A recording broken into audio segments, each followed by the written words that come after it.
544, any more information on that aircraft, please? 544, negative. It's just a primary contact that we sometimes get anaprop on the radar. There is something possibly your left 10 o'clock at a range of 3 miles this time. I've got a definite contact by 12 o'clock, very bright yellow object looking, well, like a cigar.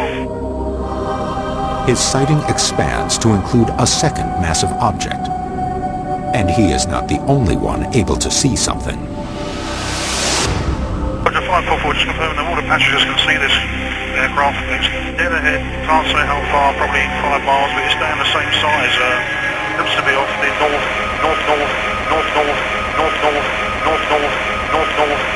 northwest coast of Albany. But the flight is short, and Bowyer soon finds himself safely landing the aircraft on Alderney. Air traffic control on the nearby island of Jersey alerts several other pilots coming into the airspace about Bowyer's sighting.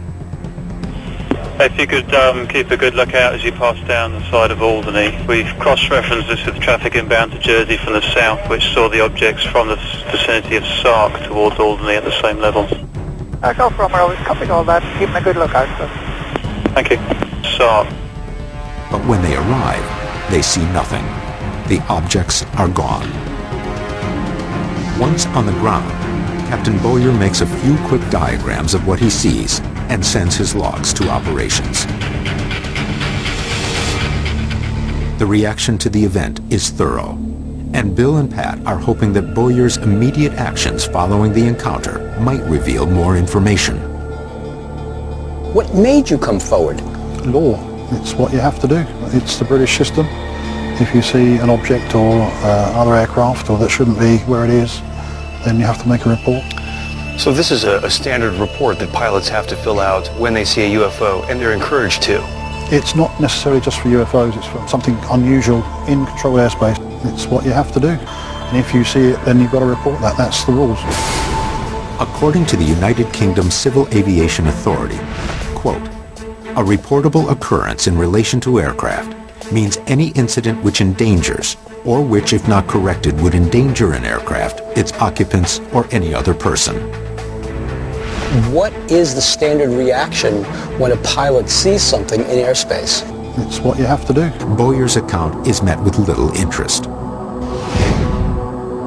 The British government declares the incident unworthy of any follow-up investigation. The British military did not come back with any response immediately, although they did issue a few days later a statement stating that as the sighting wasn't of any threat to UK airspace, then they weren't going to investigate any further, and that perhaps the French might like to do that. The French came back with a response saying that if the British military were interested in operating some system over this matter, then they should do so, but neither have come back with anything. Alderney, Jersey, and the other surrounding islands are dependencies of the United Kingdom, but are in close proximity to French airspace. Bowyer finds it surprising that neither country is interested in the event, despite corroborating radar hits and the audio confirmation of a second pilot from Blue Island Airlines. Jersey Blue 832, the zone asked us to look if we could see an object which is being seen by A-Line at the moment.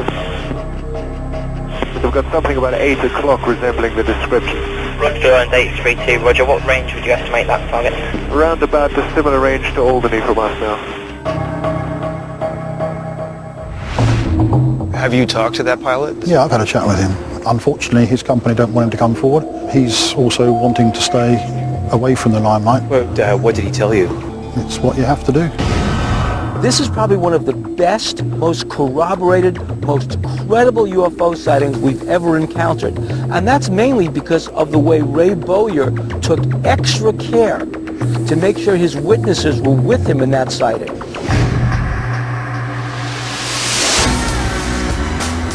The Blue Island pilot remains silent to this day, a key eyewitness, unwilling or unable to discuss what he saw. But other witnesses aboard Orani Flight 544 are willing to come forward to discuss the strange events they witnessed above the English Channel. It's what you have to do.